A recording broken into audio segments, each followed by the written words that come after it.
World's biggest astrology community in Tamil. Online Astro TV, வாழ்வின் வெளிச்சம். Online astro டிவியை கண்டு மகிழுங்கள்.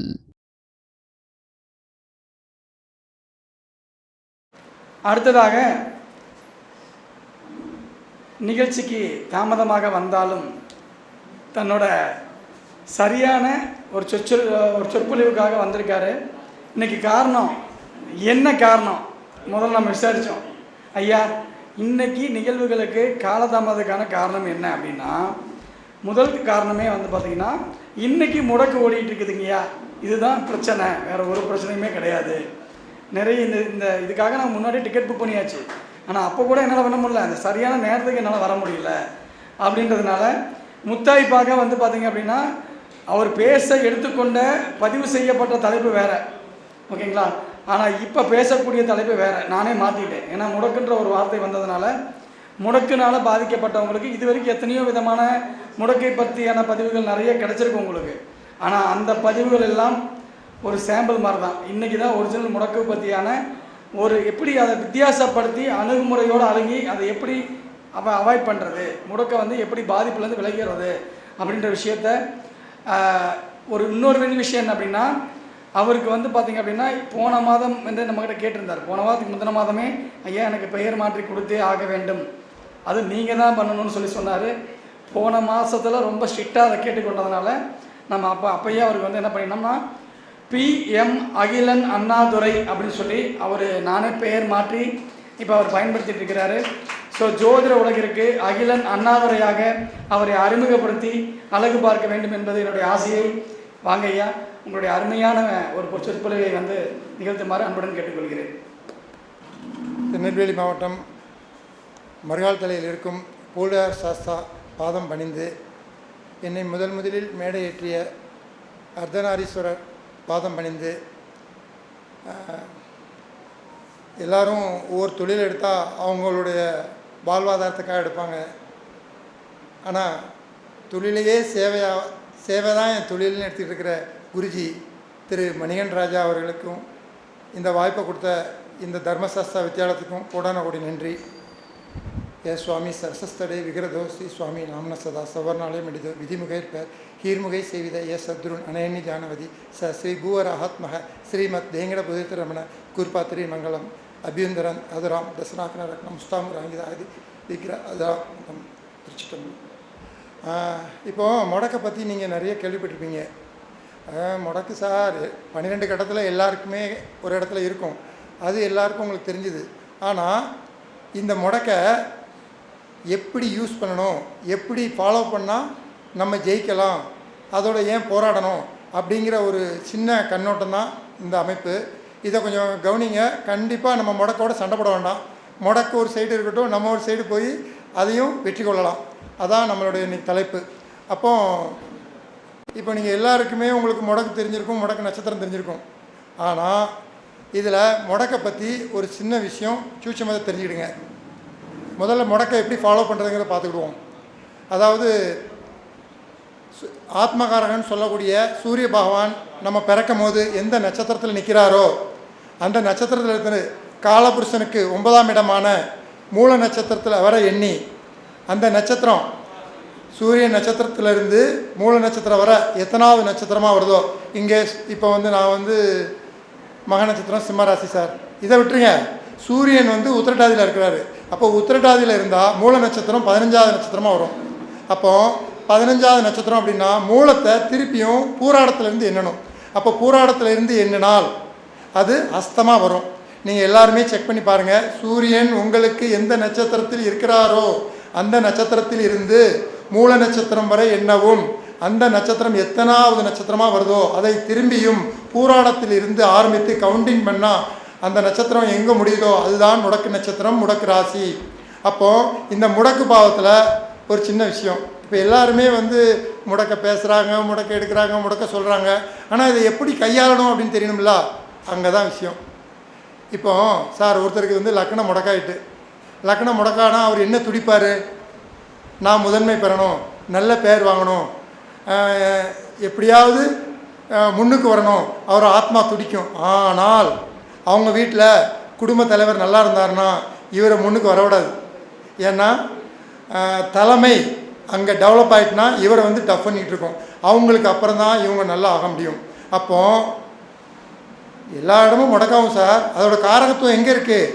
இங்கே லக்னம் முடக்கானவங்களுக்கு அவங்க அப்பாவோ அம்மாவோ குடும்ப தலைவர் இல்லை அப்படின்னா அந்த உயிர் காரகத்துவத்தை வாங்கிடுது.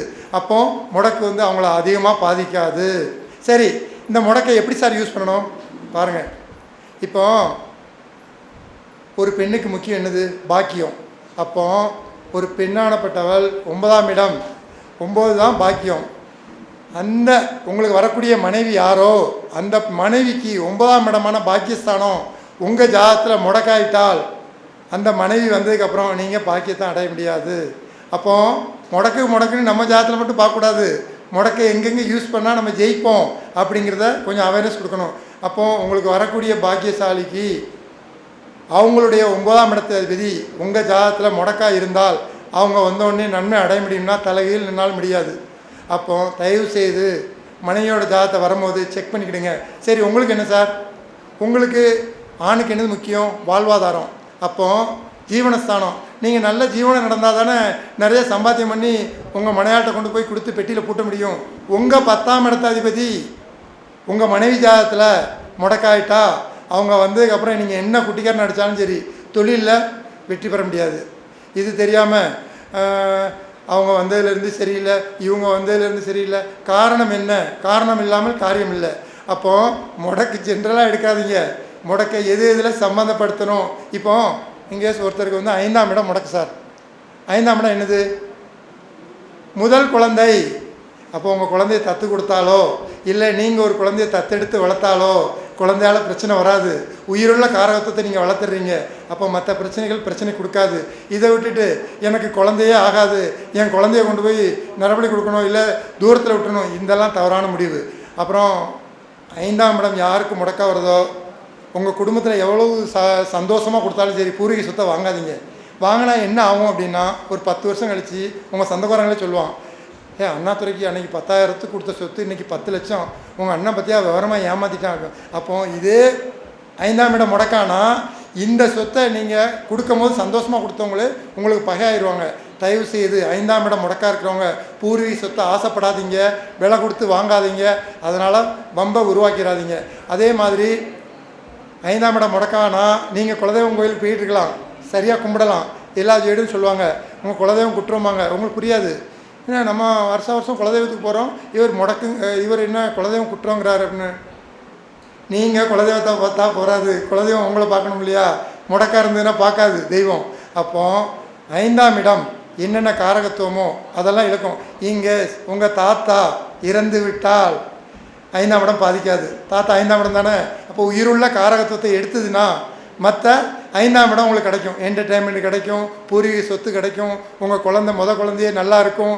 அப்போ உங்கள் குலதெய்வம் ஆசி, முன்னோரோட ஆசி எல்லாமே கிடைக்கும். அப்போ உயிருள்ள காரகத்துவம் நம்ம வீட்டில் எப்படி இருக்குன்னு பாருங்கள். மொத்தத்திலே முடக்கு எனக்கு அது ஆகாது அப்படின்னு ஒதுக்காதீங்க. அப்புறம் முடக்குக்கு அவேர்னஸ் கொடுக்காமலும் இருக்காதீங்க. உயிருள்ள காரகத்துவத்தை எடுத்துச்சிட்டுனா உயிரற்ற பொருளை கொடுத்து உங்களை உயர்த்தி விட்டுரும். இப்போ ஒரு உதாரணத்துக்கு சொல்லணும்னா ஜோதிட பிரபஞ்ச குழு நடத்துகிற ஒரு நண்பர் தினேஷ் ராஜா, அவருடைய தாத்தா கிடையாது, அதுக்கப்புறம் தான் ஜோதிடத்தில் பிரபலமானார். அப்போ உயிருள்ள காரகத்துவத்தை எடுத்துருச்சு, அதே ஜோதிடத்தால் இன்றைக்கி முன்னிலைமைக்கு வராரு. அப்போ நம்மளும் அப்படி செயல்படலாம். சரி, அடுத்து 8ஆம் இடம் ஒருத்தருக்கு முடக்காயிட்டு சார், என்ன செய்வார்? சிம்பிள் சார், நமக்கு எது கிடைக்கோ அதுக்குள்ளே நம்ம நிறைவை காண்டி சந்தோஷமாக போகணும். எனக்கு தெரிஞ்ச ஒரு பிரபலம், இப்போ இல்லை, ஒரு 15 வருஷத்துக்கு முன்னாடி அவர் வந்து ஒரு பிரபலமான கட்சியில் இருந்தார். அவரை வந்து எங்கள் குருநாதரை பார்ப்பார், அதுக்கப்புறம் ஏன்ட்ட பார்த்தாரு. ஐயா இப்போ வேண்டாம் ஐயா, நீங்கள் வந்து எலெக்ஷன் வேண்டாம். சும்மாரியா, என் கட்சி கரண்டில் இருக்குது, எனக்கு சீட்டு தராங்க, கோடியாக அந்த சீட்டுக்கு அளப்போதிக்கிட்டு இருக்கான், நீ வேண்டாங்க, உன் ஜோதிடத்தை வந்து ஓரங்கட்டு, நான் ஜெயிச்சுக்கிறேன், எனக்கு நல்ல நாள் மட்டும் குறித்து கொடு அப்படின்னாரு. அவர் எங்கள் அப்பா வயசு மீற முடியல, குறித்து கொடுத்துட்டேன்.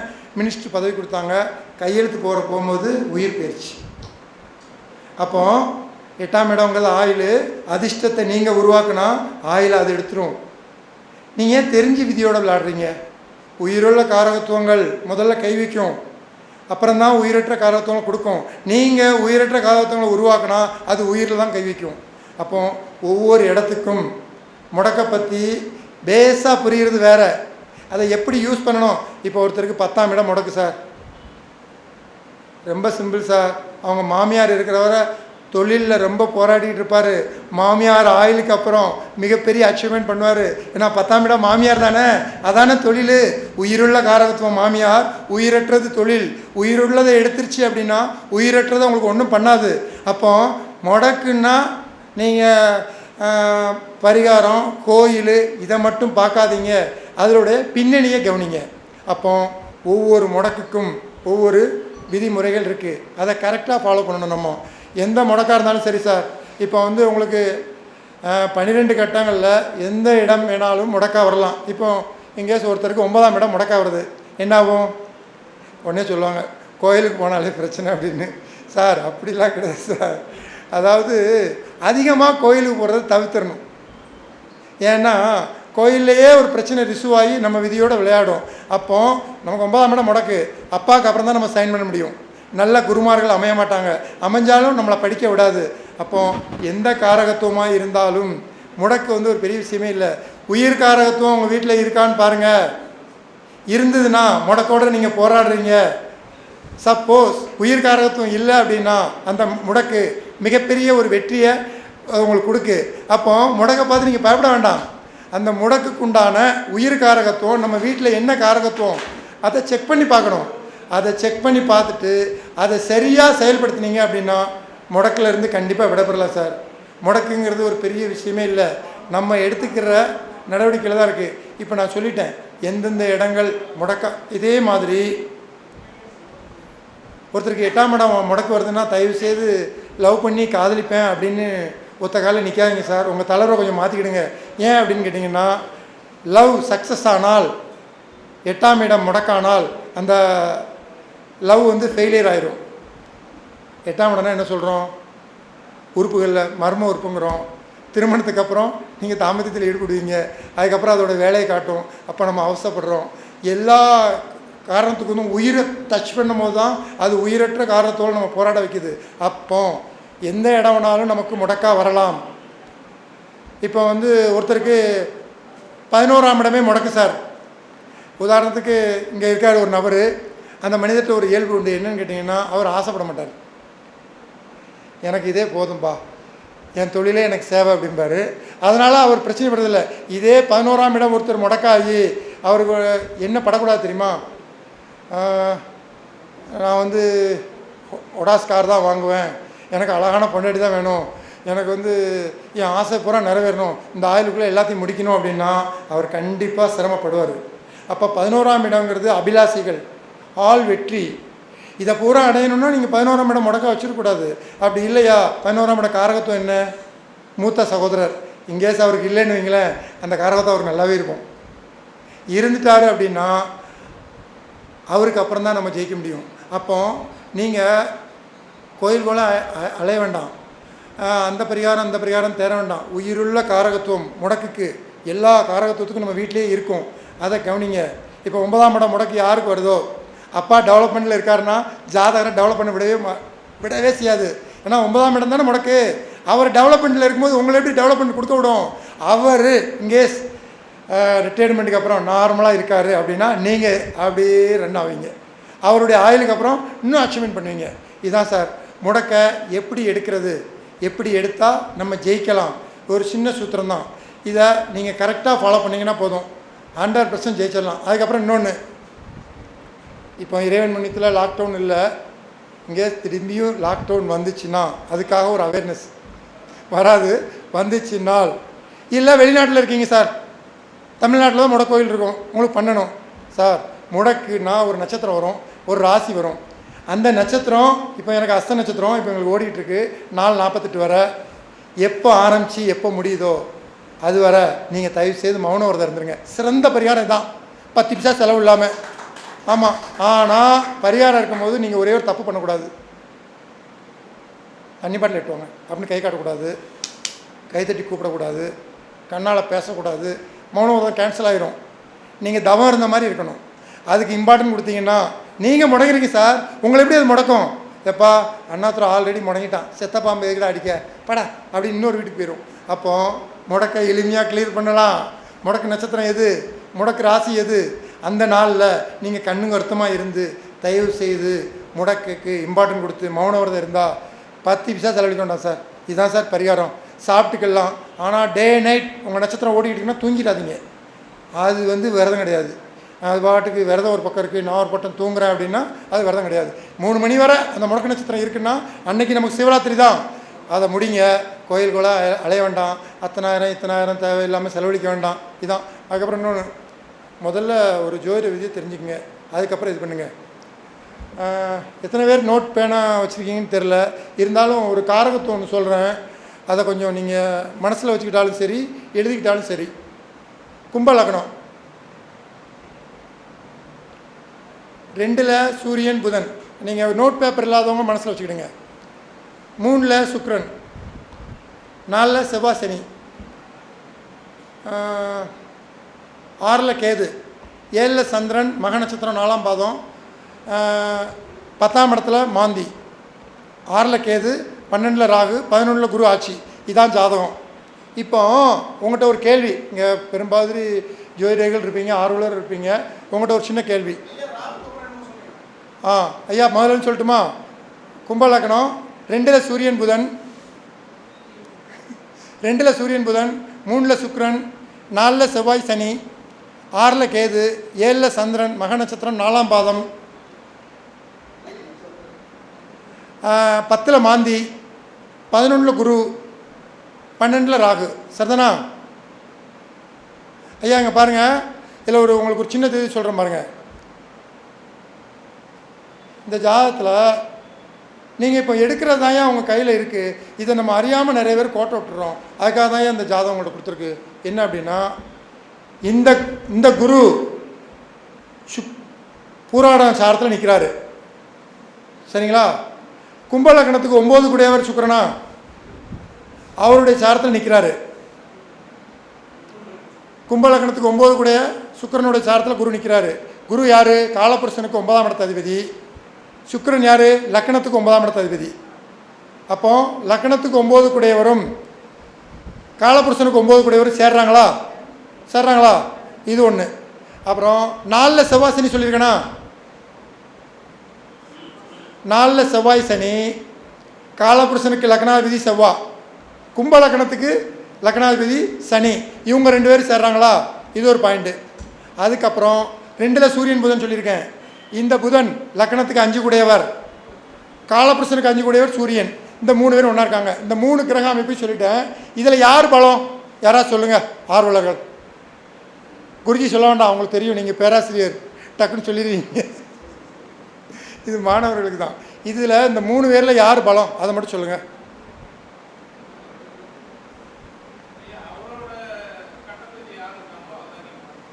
இல்லை, நீங்கள் யாருனாலும் எடுத்துக்கலாம்.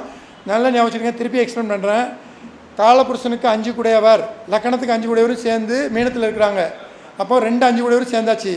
அதே மாதிரி லக்கணத்துக்கு 9 கூடிய சுக்கிரன் காலில், காலபுருஷனுக்கு 9 கூடிய குரு நிற்கிறாரு. அந்த குருவே பார்க்குறாரு, மேச சுக்கிரனை குரு பார்க்குறாரு. அப்போ 2 9 கூடிய சேர்ந்தாச்சு. அதே மாதிரி காலபுருஷனுடைய லக்னாதிபதி செவ்வாய், கும்ப லக்னத்துக்கு அதிபதி சனி, இவங்க 2 பேரும் சேர்ந்து நிற்கிறாங்க. அப்போ 1 5 9 3 பிளானட் சேர்ந்து நிற்கி. இதில் என்னோட கேள்வி, யார் பலம்? 1 5 9 பலம். Very good, super. வேறு எதுக்கு கருத்து இருக்கா? சுரேஷ் சார், உங்கள் கருத்து எது இருக்கா? திருப்பி சொல்கிறேன் பாருங்க.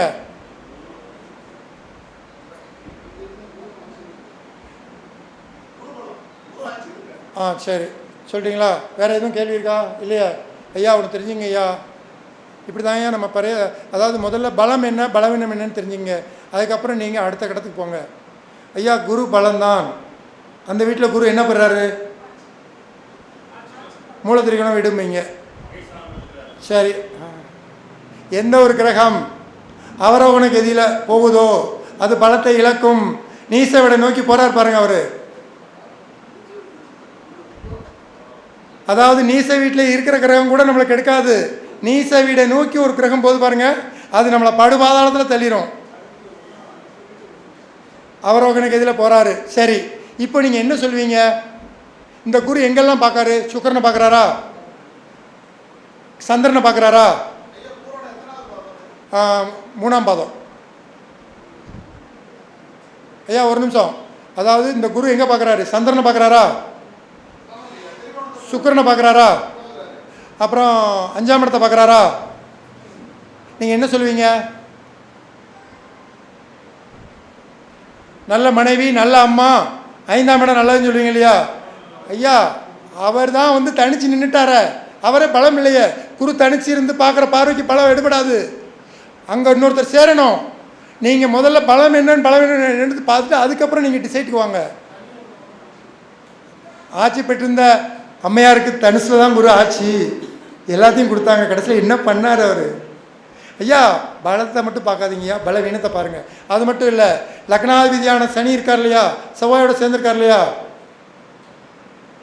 சனி எப்போவுமே எந்த கிரகத்தோடையும் சேரக்கூடாது, தனிச்சிருந்தால் பலன். குரு கிரகத்தோடு இருந்தால் பலன். முதல்ல நம்ம பலம் என்ன பலவீனம் என்னன்னு தெரிஞ்சுக்கங்க, புரியுதுங்களா? அதுக்கப்புறம் இந்த பார்வையை டிசைட் பண்ணுங்கள். சரி, இப்போ 5ஆம் இடத்தை குரு பார்க்காருங்கிறீங்க இல்லையா? ஐயா 5ஆம் இடத்துல தான் எந்த பிளானட்டுமே இல்லையே, இவர் பார்வாங்க என்ன செய்ய முடியும்? ஒரு கிரகம் இருந்ததுன்னா பார்த்தாருன்னா இவர் ஏதாவது செய்வார், கொடுப்பாரு. அங்கே யாருமே இல்லாதப்போ 5ஆம் இடத்தை பார்க்கு, 5ஆம் இடத்தை பார்க்கு, 5ஆம் இடத்தை பார்க்கு. அந்த ஜாதகருக்கு 51 வயசு ஆச்சு, இன்னும் கல்யாணமே ஆகலை, குழந்தைய கொடுக்கல. 5ஆம் இடத்தை பார்க்காரு அப்படின்னா கல்யாணத்தை பண்ணியிருக்கணும், குழந்தைய கொடுத்துருக்கணும்ல, ஏன் கொடுக்கல? அப்போ அந்த பார்வையில் அங்கே ஒரு இது இருக்கா? ஐயா தயவு செய்து கிரகங்களை பலம் என்ன பலவீனம் என்ன அப்படிங்கிறது முதல்ல சீர்தூக்கி பாருங்கள். அடுத்த கட்டத்துக்கு அப்புறம் நம்ம போகணும். நம்ம மேலோட்டமாக தெரியும்யா, குரு ஆட்சி, லக்னாதிபதி கேந்திரம், 5 குடையவர், நீசபங்க ராஜயோகம். ஆனால் அதெல்லாம் வந்து நமக்கு உதவுமா? அது எந்த காரகத்துவத்தில் செயல்படுது, பின்னணி என்ன? அப்படி இருந்து ஏன் ஜாதகர் உயிர் வாழ்றாரு தெரியுமா? அந்த ஜாதகத்தில் பாருங்கள், 4 கிரகம் அவங்கவுங்க வீடை அவங்களே பார்ப்பாங்க. சுக்கிரன் அவர் வீடை பார்க்குறாரா, புதன் அவர் வீடை பார்க்குறாரா, லக்னாதிபதி அவர் வீடை பார்க்குறாரா, செவ்வாய் அவர் வீடை பார்க்குறாரா? அப்போ நமக்கு தெரியாத ஒரு காரகத்துவம் ஒளிஞ்சிருக்கும். இவ்வளோ நேரம் அதுக்கு நீங்கள் இம்பார்ட்டன்ட் கொடுக்கல பாருங்கள். ஐயா முதல்ல கிரகத்தை அங்கலங்கலமாக செக் பண்ணுங்க ஐயா. அடுத்த கட்டத்துக்கு நாம் அப்புறம் போகணும். எல்லாம் சொல்லுவாங்க ஃபோன் எடுத்தோடனே, ஐயா எனக்கு 2 கிரகம் ஆச்சு, 3 கிரகம் ஆச்சு, ஏன் அப்படி கஷ்டப்படுறீங்க அப்படின்னா, இந்தா இவருக்கு 11 கூட ஆச்சு தான். 11 கூடங்கிறது அபிலாசை, 51 வயசு வரை கல்யாணத்தையே கொடுக்கலையே, இதுக்கு என்ன செய்ய சொல்ல போகிறீங்க? அப்போ அங்கே இக்கன்னா இருக்குது. எந்த கிரகத்தையும் மேலோட்டமாக பார்த்து அது அங்கே இப்படி இருக்குது, இது இங்கே இப்படி இருக்குது, அங்கே பார்வை இருக்குது, எடுபடாதையா. இப்போ அந்த குரு வந்து சுக்கிரனை பார்க்குறாரு, குருவை பார்க்குறாரு, அவருக்கு பலம் இல்லாதனால அந்த பார்வை அங்கே எடுபடலை. ஆட்சி பெற்றிருந்தாலும் அவர் தனிச்சிருக்காரியா, புரியுதுங்களா? அப்போ இதே இன்னொரு கிரகத்தோடு அவர் சேர்ந்து பார்த்துருந்தாருன்னு வைங்களேன். உதாரணத்துக்கு ரொம்ப போண்டாயா, உங்கள் குருஜி இருக்கார் இல்லையா, அவருக்கு குரு புதுன்னு சேர்ந்து சந்திரனை பார்த்து மனைவி கொடுத்துட்டாரா, குழந்தை இருக்கா? இந்த ஜாதகருக்கு குருவோட கிரகம் இல்லை பாருங்கள். அப்போ அந்த பார்வைக்கு பலன் இல்லாமல் போச்சா? அப்போ எந்த கிரகம் ஆட்சி உச்சங்கிறத தூக்கி ஓரத்தில் வைங்க. எப்படி முதல்ல பலம் பெறுவார்? குரு ஒரு கிரகத்தோடு சேரணும், அப்போ தான் பலம். சனி தனித்திருக்கணும், அப்போ தான் அவருக்கு பலம். அப்போ அது இல்லாமல் நம்ம அவர் அங்கே இருக்கார், இவர் இங்கே இருக்கார், இவர் அங்கே பார்க்குறாரு, அவர் இங்கே பார்க்குறாரு, இது எடுபடாது. அப்போ பார்வை பலம் என்ன, புரியுதுங்களா உங்களுக்கு? பலவீனம் என்ன? அதுக்கப்புறம் தான் நம்ம அடுத்த கட்டத்துக்கு இது இப்படி இருக்குது, இதை செஞ்சால் சரியா. இப்போ இன்னொன்று, 5ஆம் இடம் ஒருத்தர், 6ஆம் இடம் ஒருத்தருக்கு முடக்கா இருக்குது. இந்த 6ஆம் இடம் முடக்கா இருக்கிறவங்க என்ன செய்யக்கூடாது? கடன் கொடுக்கக்கூடாது, கடன் வாங்கக்கூடாது. எங்கேயாச்சும் கொடுத்துட்டாருன்னு வைங்க, அது திருப்பி வரும்னு நினைக்கக்கூடாது. கொடுத்தது தான். ரஜினிகாந்த் ஒரு படத்தில் அருமையாக சொல்லுவார். மயில்சாமி வந்து கேட்பார், ஆனால் கல்யாணம் வச்சுருக்கேன்னா ஒரு 10,000 ரூபா கொடுனா அப்படின்னா, அது நல்லதில்லை, 500 ரூபா இருக்கு வச்சுக்கோ, நீ தர வேண்டாம் அப்படின்றாரு. 6ஆம் இடம் முடக்கானா இதை தான் ஃபாலோ பண்ணணும். இங்கேஸ் நீங்கள் கொடுத்தீங்கன்னு வைங்களேன், சண்டையாகவோ இல்லைன்னா ஊரை விட்டு ஓடுவார், புரியுதுங்களா? சரி, இந்த 5ஆம் இடத்தை என்னுடைய கஸ்டமர் ஒருத்தரியா 6ஆம் இடம் முடக்காயிடுச்சு, பல லட்ச ரூபா கொடுத்துட்டாங்க. அவங்க வந்து நான் நிறைய பரிகாரம் சொல்லி அவங்க செயல்படுத்துகிறாங்க, செயல்படுத்த மாட்டேங்குது. என்னன்னு பார்த்தா 5ஆம் இடம் பலம் இல்லை. ஐயா அவங்க பரிகாரம் பலன் செய்யினாலும் அவங்க 5ஆம் இடம் பலம் கொடுத்தாதானே அந்த பரிகாரம் எடுபடும். அப்போ இப்போ தான் அவங்க பையன் ஜாதகத்தில் 5ஆம் இடம் பலம், அதை பார்த்து தயவுசெய்து அதை ஃபாலோ பண்ணுங்கம்மா, இனிமேல் ஜெயிக்கலாம். அப்போ எந்த ஒரு காரகத்துவமும் நம்ம செயல்படுத்தினாலும் அதுக்கு ஒரு சிறப்பு வேணும். இப்போ இந்த ஜாதகருக்கு பாருங்கள், 5ஆம் இடம் பலம் இல்லை பாருங்கள். எப்படி பலம் இல்லை தெரியுமா? 5ஆம் இடத்தை குரு பார்க்கார் இல்லையா, 5ஆம் இடத்துல தான் கிரகம் இருக்குது இல்லையே. அப்போ குரு பார்த்து அங்கே ஒன்றும் கொடுக்க முடியாது. 5 கூடையவர் நீசம் வக்கரம் அஸ்தமனம். அப்போ ஜாதகர் ஒரு கோயிலுக்கு போய் பரிகாரம் பண்ணி ஜெயிக்கணும்னா, நீங்கள் நண்பர்னா உங்களுக்கு 5ஆம் இடம் வளர்த்துருந்துன்னா நீங்கள் என் கூட வந்தீங்கன்னா எனக்கு சக்ஸஸ்ஃபுல் ஆகும்யா. என்னுடைய ஒரு வேலைக்காரர் இருக்கார், நான் ஒரு 5ஆம் இடம் பலம் உள்ள மாதிரி ஒரு வேலைக்காரனை வச்சுக்கிட்டேன்னு வைங்களேன், என் கூட கோயிலுக்குள்ளே வருவாரா? கண்டிப்பாக பலன் கொடுக்கும்யா. என் மனைவி இங்கே எனக்கு வரக்கூடிய மனைவிக்கு 5ஆம் இடம் பலன் வைங்களேன், வாழ்க்கை பூரா என் கூட இருப்பாங்களா? 5ஆம் இடம் கொடுக்கும்யா. அப்போ எந்த காரகத்தும் நமக்கு இல்லையோ அதை நம்ம கூட இணைச்சிக்கணும்யா. அது இல்லாமல் நான் 50 பரிகாரம் பண்ணேன், 60 பரிகாரம் பண்ணேன், எனக்கு மட்டும் சாமி செய்ய மாட்டேங்கும்னா 5ஆம் இடம் பலமாக இருந்தால் தானே உங்கள் பரிகாரம் பலமளிக்கும். அது இல்லாமல் நீங்கள் பலமளிக்கல பழிக்கலன்னு ஜோதிடரை குற்ற சொல்லவோ தெய்வங்களை குற்ற சொல்லவோ. சரி, அடுத்து அப்புறம் கர்மா. எப்போவுமே ஒரு டைட்டில் கொடுத்தாங்கன்னா அதை மதிக்கணும், அந்த தலைமையும் மதிக்கணும். கர்மா ஜாதகமும் விளக்கமும். சார், ஒவ்வொரு ஜாதகத்துலேயும் நீங்கள் எத்தனையோ கிரகங்களை பார்க்குறீங்க, ஆனால் ஒரு சில இதை கோட்டை விட்டுறீங்க. தயவு செய்து ஃபாலோ பண்ணிங்க. என்ன அப்படின்னா, எந்த லக்னத்தில் மாந்தி அமர்ந்தாலும் அது பிரேத சாபம்.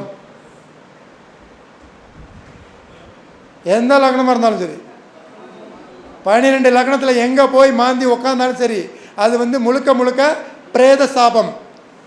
நீங்கள் பிரேத சாபத்தை லக்னத்திலே வச்சுக்கிட்டு நான் புனிதம் அடையணும், அந்த கோயிலுக்கு போகணும், இந்த கோயிலுக்கு போகணும், நினச்சதை அடையணும், லக்னம் தான் சார் தீட்டாக இருக்க சார், நீங்கள் எப்படி சார் புனிதம் அடையணும்? முதல் அதை கிளியர் பண்ணுங்கள். கர்மத்தை விளக்குனா தானே சார் நீங்கள் நினச்சதை அடைக்க முடியும். அப்போ மாந்தின்னா சாதாரணமாக எடுக்காதீங்க. 12 லக்னத்தில் எந்த லக்னத்தில் மாந்தி அமர்ந்தாலும் சரி, அது பிரேத சாபம். அவருக்கு என்ன நடக்கும் தெரியுமா? ஃபஸ்ட்டு திடீர்னு ஃபெயின் வரும். எனக்கு தெரிஞ்ச ஒரு நண்பர் கிறிஸ்டின்னு, பேர் அண்டோ, தூத்துக்குடியில் இருக்கிறாரு, ரிக்கில் வேலை செய்கிறாரு. உங்களுக்குலாம் தெரியும் இல்லைங்க, கப்பலில் 3 மாதம் 4 மாதம் தான் போவார், பல லட்சம் சம்பாதிப்பார். ஆனால் துடிப்பார். என்னம்மா அப்படின்னா, ஆனால் லக்னத்தில் மாந்திருக்கு நீங்கள் என்ன சொன்னீங்க, இப்படி வந்து போகுதுன்னு ட்ரீட்மெண்ட் எடுத்தாலும். ஆனால் கடைசியில் இன்றைக்கி குடிக்கு அடிக்ட் ஆகிட்டார். அப்போ அதுக்கு இப்போ என்ன பரிகாரம் தெரியுமா? மாந்திக்கு இறந்தவங்கள இப்போ அனாதை ட்ரெஸ்லாம் நிறைய இருக்கு இல்லையா, அதில் அந்த மாந்தி என்ன காரகத்துவத்தை காட்டுதோ அந்த காரகத்துவத்தை எடுத்து அவங்களுக்கு நம்ம சம்பாத்தியத்தில் நெத்தி வேறு நிலத்தில் சிந்தணும், உடம்ப கயிறாக திணிக்கணும். வீட்டில் உள்ள காசு, கடன் வாங்கின காசுலாம் எடுபடாது. நம்ம உழைப்பில் உள்ள காசை ஈமக்காரியம் செய்யணும். செஞ்சாச்சுன்னா இந்த லக்னத்தில் உள்ள மாந்தி பிரேத சாபம் நீங்கிடும். அதுக்கப்புறம் இந்த லக்னம் செயல்படும். அப்போ லக்னங்கிற ஆத்மா உயர்வு உயர்வு உயர்வுன்னு துடிக்கும்.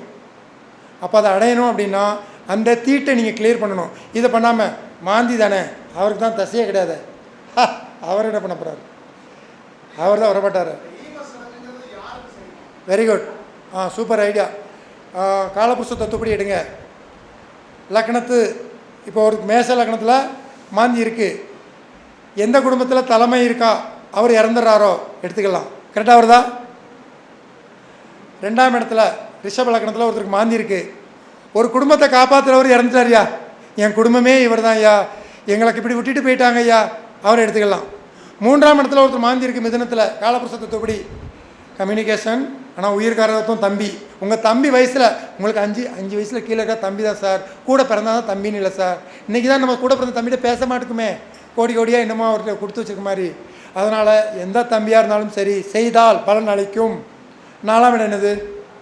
தாயார். தாய் தான் இருக்கணும் இல்லை சார், அம்மா வயசில் இருக்கிறவங்க யாராவது இறந்துட்டாங்கன்னா இந்த வாய்ப்பை எனக்கு கொடுங்க ஐயா, நான் அதை சரியாக பயன்படுத்துகிறேன், எப்படி பேசணுமோ பேசி அதை இது பண்ணுங்கள். 5ஆம் இடத்துல ஒருத்தருக்கு மாந்தி இருக்குது, அது லக்னம். என்ன லக்னம்? சிம்ம லக்னமாக வருமா? அப்போ 5ஆம் இடத்துல அப்போ காலபுருஷ தத்துவப்படி 5ஆம் இடமா வருது. இப்போ 5ஆம் இடம்னா என்னது? தாத்தா பாட்டி. தாத்தா வயசில் இருக்கவங்களையும் செய்யலாம். குழந்தை 5ஆம் இடம்னா குழந்தையா, அது முதல் குழந்தைனா ரொம்ப சிறப்பு, ஏன்னா 5ஆம் இடம்னா முதல் குழந்தை. அப்போ இந்த காரகத்துவங்களுக்கு ஈமக்காரியம் பண்ணினால் அந்த தீட்டு இதாகும். சரி சார், ஒருத்தருக்கு 6ஆம் இடம் என்னது? கன்னியா லக்னமாக வரும். அங்கே மாந்தி இருந்தால் காலபுருஷ தத்துவப்படி 6ஆம் இடமா? அப்போ இவருக்கு என்ன பண்ணுவார் அப்படின்னு கேட்டிங்கன்னா, ருணோ ரோகத்தால் துடிப்பார். 6ஆம் பாவம் அதானே, அப்போ அங்கே 6ல் இருக்குது. 6ஆம் இடத்தை எதை எடுப்பீங்க? நம்ம கூட சர்வீஸ் பண்ணிகிட்டு இருக்கிறவர் இறந்தா 6ஆம் இடம் அதானே. அதுக்காக தாய்மாமனை போக சொல்ல முடியுமா? நீங்கள் போங்க மாமா நான் உங்களை அனுப்பி விட்றேன் அப்படின்னு சொல்ல முடியுமா? அப்போ 6ஆம் இடம் சர்வீஸு. நம்ம கூட இருக்கிற சக ஊழியர் எங்கேயாவது நம்ம கூட தான் இல்லைங்க, வேலை செஞ்சுட்டு இருக்கிற இடத்துல ஒருத்தர் இறந்துட்டார், அவர் 6ஆம் இடம் தாங்க. என்னங்க ஆச்சு? நல்லா வேலை பார்த்துட்டு இருந்தாங்க, ரோடு போட்டுருந்தார், திடீர்னு ஹார்ட் அட்டாக்காக இறந்துட்டார். அந்த வாய்ப்பை நம்ம பயன்படுத்திக்கலாம். 7ஆம் இடம் ஒன்று நேரம் மனைவிக்கு போக வேண்டாம், கூட்டாளி. நம்ம நண்பர்கள் எத்தனையோ வட்டாரம் இருக்கும், அதில் ஒருத்தர் இறந்தால் கூட செய்யலாம். 8ஆம் இடம். 8ஆம் இடம் என்னது? ஆயில் சாணம். அப்புறம் 8ஆம் இடம் என்னதுன்னா துப்புரவு கிளீனர். ரெட்டினை தானே சொல்கிறோம், ஜோதிடம் 8ஆம் இடம் தான். அப்போ 8ஆம் இடம் அந்த நபர்கள் இறந்தாலும் அவங்களுக்கு உதவலாம். இந்த உயிருள்ள காரகத்துவங்கள் யாருக்குனாலும் உதவலாம் சார். அந்த ஈமக்கரியம் பண்ணணும். 9ஆம் இடம் குரு. அப்போ ஆன்மீகம் சேர்ந்தவங்க, ஒருத்தர் சாமியார் இறந்துட்டார், பாவனாசன் எடுத்துக்கலாம், கோயில் வாசல்லே இப்போ தர்மம் எடுத்துகிட்டு இருக்காரு, திடீர்னு இறந்துட்டார் சார். 9ஆம் இடம் அவங்களுக்கு வர்ற அந்த மாந்தி அங்கே இருக்கிறவங்க அதை கிளியர் பண்ணலாம். 10ஆம் இடத்துல ஒருத்தருக்கு இருக்குது மாந்தி, அதே லக்னம் ஆகிட்டு என்ன வரும்? மேச லக்னத்துக்கு மகரமாக வருமா? அப்போ அம்மா வயசில் இருக்கிற மாமியாரும் எடுக்கலாம். மாமியாரும் அம்மாவும் ஒரே கிரகம் தானே வருதுங்க, புரியுங்களா? அப்போ 10ஆம் இடம் நல்லா தொழில் செஞ்சு ரொம்ப இதாகிட்டார் சார், அவர் இறந்துட்டார் சார், அவரும் 10ஆம் இடம் தான். அப்போ 11ஆம் இடம் மூத்த சகோதரஸ்தானம். 12ஆம் இடம் அப்படின்னா வெளியூருக்கு போகிறீங்க, அங்கே ஒரு டெத்துன்னு வந்துடுது, அப்போ அதை குறிக்கும். வாக்கிங்கில் போகும்போது ஒருத்தர் இறந்துட்டார், அதுவும் 12ஆம் இடம் தான். அப்போ இந்த காரகத்துவங்களை எடுத்து நம்ம அவங்களுக்கு பண்ணும்போது அந்த தீட்டு விலகிறது. அதுக்கப்புறம் அதோட காரகத்தில் அடைங்க. ரொம்ப முக்கியம், மாந்தி எந்த கட்டத்தில் இருந்தாலும் தனிச்சிருந்தால் ஓரளவு தான் பிரச்சனை பண்ணுவார். ஏதாவது கிரகத்தோடு சேர்ந்தார்னா என்ன பண்ணுவார்னா திசை புத்தியில் நம்மளை வச்சு செஞ்சுருவார். நீங்கள் மாந்திங்க அவேர்னஸ் கொடுக்க மாட்டேங்கிங்க, ஆனால் தசை புத்தியில் சிக்கி பாருங்க தெரியும். எந்த ஒரு தசை உங்களுக்கு பொன்முட்டையிடுற வாத்தோ கூட மாந்தி சேர்ந்தாச்சுன்னா செக் வைப்பார் கரெக்டாக. அப்போ மாந்திக்கு நம்ம அவேர்னஸாக இருக்கும் போதே பரிகாரங்கள் பண்ணிக்கணும். பண்ணியாச்சுன்னா கண்டிப்பாக ஓரளவுக்கு பிரச்சனை இருக்காது. தயவு செய்து மாந்தியை சாதாரணமாக எடுக்காதீங்க. இப்போ மாந்தியை பற்றி பேசிகிட்டு இருக்கும்போது 10ல் ஒருத்தருக்கு மாந்தி இருக்குது சார், அவங்க என்ன பண்ணலாம் அப்படிங்கிறத சொல்கிறேன். ஒரு சிம்பிள், இது நீங்கள் எல்லாத்துக்குமே எடுத்துக்கலாம். அவர் பல தொழில் பண்ணார்னா 108 வாகனம் வைக்கலாம், இந்த அமர ஊர்தி வைக்கலாம். ஏன்னா அடிக்கடி டெத்தாக அவர் கொடுத்துக்கிட்டே இருப்பாரா, அதில் கழிதா, அதில் என்ன செய்யணும் அப்படின்னா குறிப்பிட்டு மாந்தி நிற்கிற நட்சத்திரம் அன்னைக்கு அதில் ஏதாவது ஃப்ரீ சர்வீஸ் பண்ணலாம், இல்லை ஒரு டிஸ்கவுண்ட்டாக பண்ணலாம். இல்லை சார் அதுக்கு எனக்கு விருப்பம் இல்லை, நான் கஞ்சம் டெய்லி ஒரு மாலையை வாங்கி போட்டுறியா டெத்துக்கு, உன் வண்டி தானே டெத்து போகும்ல, உன் சார்பாக ஒரு மாலையை போட்டுரு டிரைவர்கிட்ட சொல்லி, முடிஞ்சுதா?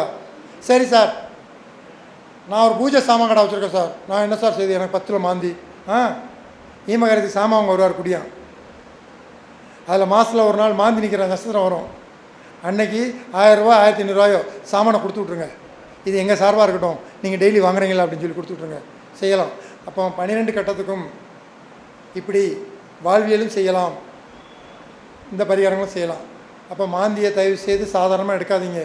மாந்திங்கிறது மிகப்பெரிய தீட்டு, அது லக்கணத்தில் இருந்தால் ரொம்ப கொடுமை. லக்கணங்கிறது தீட்டாயிடுச்சுன்னா நீங்கள் அதை புனிதப்படுத்தினா தான் ஜாதகம் முதல்ல இயங்கும். லக்கணமே லாக் ஆகிட்டுனா ஜாதகம் எப்படி இயங்கும்? அப்போ எல்லா இதுவும் நமக்கு கிடைக்கணும் அப்படின்னா லக்கணத்தை சுத்தப்படுத்தணும், சரிங்களா? அப்போ தயவு செய்து மாந்தியை கொஞ்சம் தீவிரமாக கண்காணித்து பாருங்கள், அது யாரோட செயல்படுது.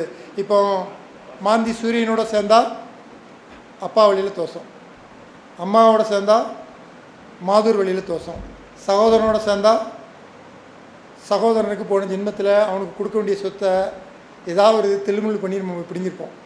ஒன்றும் பண்ணல சார், யாருக்கு மாந்தி செவ்வாய் வீட்டில் இருக்கோ அவங்களுக்கு தான் சார் சல்லிய தோஷம் வரும். சல்லிய தோஷம் நீங்கள் கேள்விப்பட்டீங்களா? நம்ம இருக்கிற வீட்டில் அண்ணனுக்கு தெரியும், நம்ம இருக்கிற வீட்டில் அந்த காலத்தில் வந்து டெத்தெல்லாம் வந்து சுடுகாட்டில் வந்து பழைக்க மாட்டாங்க, வீட்டு தோட்டத்திலே போய்ச்சிருவாங்க. அப்போ மிருகங்கள்லாம் அப்படி தான் பதைப்போம், அதோட நகம் பல் முடி இருக்கு இல்லையா, அது அங்கே இருக்கும்.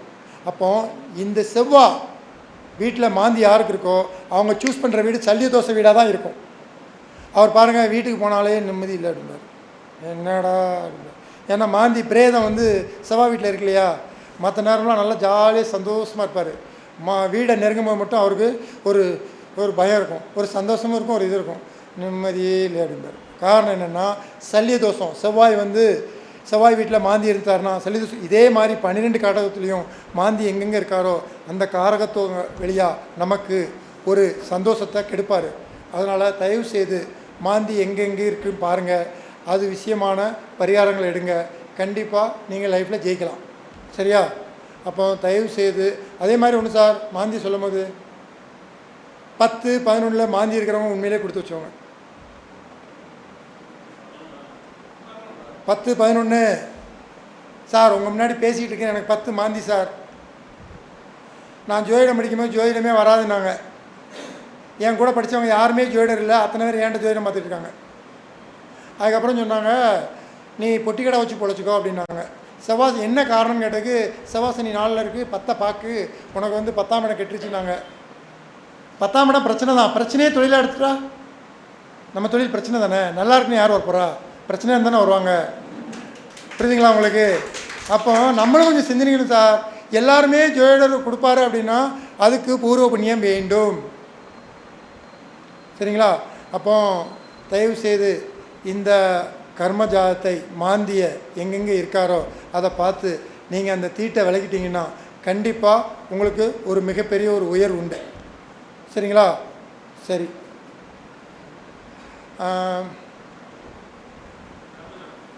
என்னஜி? கர்மஜாதம்.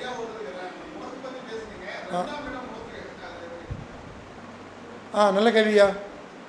2ஆம் இடம் முடக்கானுச்சுன்னா உணவு பழக்கத்தை மாற்றுங்க. நீங்கள் சைவத்தில் இருந்தீங்கன்னா அசைவம் எடுத்துக்கிடுங்க, அசைவம் விரும்பி சாப்பிட்டீங்கன்னா சைவத்துக்கு வந்துடுங்க. அப்புறம் 2ஆம் இடம் முடக்கலையா, 2ஆம் இடம் முடக்குனா தயவு செய்து உங்கள் பேரில் அக்கௌண்ட் வைக்காதீங்க. அச்சா என்னாகும்? 1 லட்ச ரூபா சேர்த்திங்கன்னா விபத்து, கண்டம், கடன் இதுக்கு தான் போவோம். அப்போ சேரவே விடாது. உங்கள் வீட்டில் யாருக்கு இருக்கோ அவங்க பேரில் அக்கௌண்ட்டை போட்டு விட்ருங்க, சந்தேகம்லாம் படாதீங்க. அப்புறம் உங்கள் பணம் போயிடும். அப்போ 2ஆவது காரகத்துவம் என்ன? வாய். டெய்லி 1 மணி நேரம் என்ன கிழமை வருதோ அவருக்கு விரதம் இருந்துருங்க. 3ஆம் இடம் முடக்குன்னா ஒன்றும் இல்லைம்மா, மொபைலா 1 மணி நேரம் சுவிட்ச் ஆஃப் பண்ணால் போதும். செய்ய மாட்டோமே, பிரச்சனையை சந்திக்க நான் தயார், சுவிட்ச் ஆஃப் பண்ண மாட்டேன், 1 கோடி ரூபா லாஸ் ஆகிடும். அப்போ பிரச்சனையுமா பேஸ் பண்ணுங்க. புரியுதுங்களா உங்களுக்கு? சிம்பிளான பரிகாரங்கள் இருக்குது, செய்யலாம். செஞ்சால் நம்ம வெற்றி பெற்றலாம். ஆனால் நம்ம கைக்கிட்டே வச்சுக்கிட்டு இல்லாத நம்ம தேடிக்கிட்டு இருக்கிறோம். சரிங்களா? சரி. இப்போ அண்ணா நீங்கள் என்ன கேட்டீங்க? கர்மஜாதகம். சூப்பர்ண்ணே. இதை முடிச்சுக்கிறேண்ணே. இப்போ கோச்சாரத்தில் முடக்கு இருக்கு இல்லையா, உங்கள் முடக்கு எந்த கட்டமாக வேணாலும் வரட்டும், அந்த முடக்கில் 3 கிரகங்கள் வந்தால் பயங்கரமாக சேட்டை பண்ணுவாங்க. சனி பகவான் முடக்கிலே வராருன்னு வைங்க, கோச்சாரத்தில் தொழிலில் திணறுவீங்க. அவர் தானே சார் தொழில்காரர். உங்கள் முடக்கு எதுன்னு பாருங்கள். எப்போ அங்கே கால் வைக்காரோ, நீங்கள் எவ்வளோ ஸ்பீடாக போயிட்டு இருந்தாலும் சரி, தம்பி நான் வந்துக்கிட்டு இருக்கேன், நீ என்னப்பா ரொம்ப வேகமாக பாரு, பிடிச்சி பின்னுக்கு இழுப்பார். அப்போது நீங்கள் எப்போ பிறந்தீங்களோ அப்போ சனி எங்கே இருக்காரோ அந்த பஞ்சபூத தத்துவ கோயிலை அப்போ ரொம்ப தீவிரமாக இறங்கி வழிபாடு பண்ணுங்கள். புரியுதுங்களா? இதே மாதிரி ராகு உங்கள் முடக்கில் கோச்சாரத்தில் வருவார். கண்டிப்பாக 12 கணக்குள்ள தானே வரணும், அவங்க வருவார். அப்போது தாத்தா பாட்டி சொத்தில் வில்லங்கத்தை உண்டு பண்ணுவார். முடக்கலையா அது? தாரேன்னு தாத்தா சொல்லிவிட்டு சூரஜுக்கு மட்டும் கொடுக்க மாட்டார். என்னென்னு பார்த்தா முடக்காங்குது, தாத்தா போய் உட்காந்துருப்பார். அப்போது அந்த நேரங்களில் நம்ம அதுக்குண்டான அவேர்னஸ் வழிபாடு பண்ணணும். சரிங்களா? அதில் கவனம் செலுத்தணும். இல்லை அப்படின்னா ராகு வர்றதுக்கு முன்னாடி நீங்கள் தாத்தாட்ட சொத்தை எழுதி வாங்கிக்கணும். 2ல் 1 செஞ்சிடணும். அதே மாதிரி கேது உங்களுக்கு எந்த பாவம் வேணாலும் முடக்கா இருக்கட்டும், கேது அங்கே உட்காந்துட்டாருன்னு வைங்க, எல்லாத்தையும் தடை உண்டு பண்ணுவார்.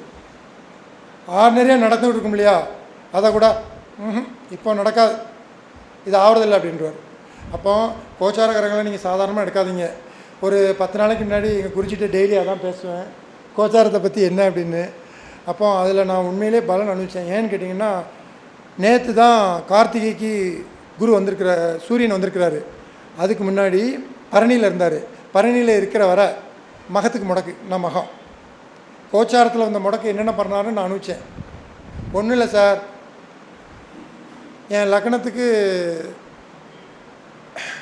முடக்கு கோச்சாரத்தில் எனக்கு கேது வந்து கடகத்தில் காலபுருஷனுக்கு 4ஆம் இடமா, என்கிட்ட ஒரே ஒரு வாகனம் இருந்தது, அடித்து தூள் கலப்பினார் பாருங்கள், டயரோட டீப்பு வெடிச்சுது, டாம் டின்னுச்சு. ஒன்றும் செய்யலை. திருப்பியும் அதை போய் நான் இது பண்ணேன்னா அடுத்து ராசி என் மேலே எதாவது கை வைப்பார். அப்படியே ஓரங்கட்டி வச்சிட்டேன், முடக்க முடியட்டும் நம்ம பார்த்துக்கலாம் அப்படின்ட்டு. அதோட போராடக்கூடாது, அது வெளியில் தான் அது போகணும். அது ஸ்பீடை காமிச்சிட்டு நம்ம ஸ்பீடை காமிக்கக்கூடாது. அப்போ எப்படி ஃபாலோ பண்ணலாம் அப்படின்னு ஃபாலோ பண்ணால் நீங்கள் 100% ஜெயிக்கலாம். முடக்கையும் ஜெயிக்கலாம், இந்த மாந்தியும் ஜெயிக்கலாம். அதுக்கு உண்டான வழிவகைகளை சொல்லிட்டேன். சரிங்களா? சரி. அடுத்து இப்போ ஒவ்வொருத்தரும் நம்ம வந்து தொழிலில் ஜெயிக்கணும், தொழிலில் பெரிய லெவலாக வரணும், அப்புறம் எனக்கு சரியாக தொழிலே அமையலை அப்படிங்கிறோம். சார், முதல்ல வந்து உங்கள் தொழில் கிரகம் உங்கள் ஜாதகத்தில் எப்படி இருக்குன்னு பாருங்கள். அதுக்கப்புறம் அந்த தொழிலில் திரிகோணத்தில் யார் இருக்கான்னு பாருங்கள். அந்த தொழில் ஸ்தானத்தை யார் பார்க்கா அப்படிங்கிறது பாருங்கள். ரொம்ப முக்கியம். ஹீரோ யார்? தசாநாதன் தானே. இப்போ சார், உங்கள்கிட்ட கார் இருக்குது, டிரைவர் இருக்கார், ரோடு பிளாக் ஆகிட்டா காருக்கும் டிரைவருக்கும் என்ன வேலை? அப்போ தசாநாதன் தானே முக்கியம். தசாநாதனுக்கு தொழில் எந்த ரிங்கில் டச் ஆகுது, புத்திநாதனுக்கும் தசாநாதனுக்கும், அதை பாருங்கள். அதுக்குண்டான பரிகாரங்கள் எடுங்க. சார், யார் யாருக்கெல்லாம் தொழிலில் ஜெயிக்கணும்? சிம்பிள் பரிகாரம் தான் சார். நான் ஏற்கனவே சொல்லியிருக்கேன், இருந்தாலும் சொல்கிறேன். இது சிம்பிளாக இருக்கணும்னு சொல்லி இதை ஃபாலோ பண்ணால் போதும், மிகப்பெரிய ஒரு வெற்றி கிடைக்கி. இதை சொன்னவங்க பூரா சக்ஸஸ் பண்ணிகிட்ருக்காங்க. அதனால் சொல்கிறேன். காலபுருஷனுக்கு 10ஆம் இடம் என்னென்னா, மகரத்தில் உச்சமடைகிறது யாருன்னா, அவருடைய மூலதீர்க்கோட வீடு எதுனா மேஷம். விட்டால் 12 ராசின்னு சொல்லி போட்டுருக்கீங்க. அப்போ மேஷம். அதோட இடம் என்னென்னா மலை. மேசம் மலை தானே. அப்போ மலை மேல் உள்ள முருகன் கோயிலுக்கு செவ்வாய்க்கிழமை சூரிய ஓரையில் 2 தீபம் போடுங்கள். இங்கே செவ்வாய்க்கிழமை முடியலன்னா ஞாயிற்றுக்கிழமைன்னா செவ்வாய் ஓரையில் 2 தீபம் போடுங்கள். ஏன் ஞாயிற்றுக்கிழமை வருது தெரியுமாங்க? மேசத்தில் உச்சம் யார் அடைவா? அவர் தானே தொழில்காரகர். சார், நீங்கள் யாரை எடுத்துக்கிட்டாலும் சரி, ராஜா ஒருத்தர் தான், அவர் தான் சூரியன். நீங்கள் தொழில் பண்ணுறீங்க அப்படின்னா சூரியன் வலுவாக இருப்பார். புரியுதுங்களா உங்களுக்கு? உங்களுக்கு ஒரு அடிமை கூட்டம் இருக்குது அப்படின்னா சனி வலுவாக இருப்பார். ரெண்டையும் மட்டும் குழப்பக்கூடாது. சரிங்களா? அப்போ காரகத்துவத்தை எடுத்தால் நம்ம 100% ஜெயிக்கலாம் சார். சிம்பிளானது சார் இது. அப்புறம் இதோட கெட்டாப்த டிபார்ட்மெண்ட் எங்கே இருக்குது தெரியுமா? பழனி. சார், நிறைய நான் பரிகாரம் பண்ணேன் சார், தொழிலில் ஜெயிக்க முடியல சார். ஒன்றும் பிரச்சனை இல்லை, கண்ணை மூடிட்டு பழனிக்கு போயிருங்க. அங்கேயும் போய் இதை தான் செய்வீங்க, வேறு ஒன்றும் வேண்டாம். 2 விளக்கு, ஓரம் மட்டும் கன்ஃபார்ம். ஞாயிற்றுக்கிழமைன்னா செவ்வாய் வர, செவ்வாய்க்கிழமைன்னா சூரிய வர. நல்லெண்ணெய் விளக்கு எதுக்கு? காலபுருஷனுக்கு 10 கூட ஒரு சனியா? சார், எல்லா லிங்க்லேயுமே நம்ம வந்து காலபுருஷனை எடுக்காமல் ஜெயிக்க முடியாது. பிரிகுவை தொடாமல் ஒன்றும் ஜெயிக்க முடியாது. இங்கே அனைவரும் வந்தால் தான் நம்ம ஜெயிக்க முடியும். புரியுதுங்களா? அனைத்தும் சேர்ந்தவர்களாக நம்ம 12 சித்தர்களும் ஒவ்வொருடைய இதுலேயும் ஒவ்வொன்றும் தொட்டு கொடுத்துட்டு போயிருக்காங்க. நம்ம அத்தனையும் எடுத்தால் தான் ஜெயிக்க முடியும். சரிங்களா? அப்போ இந்த ஃபார்முலாவில் கண்டிப்பாக நீங்கள் தொழிலில் ஜெயிக்கலாம். சரி, அடுத்து என்னமோ கேட்க வந்தீங்களே? சரி, கர்மஜாதகம். நான் கர்மஜாதகம் சொல்கிறேண்ணா. அதுக்கு முன்னாடி ஒரு சின்ன விளக்கம்.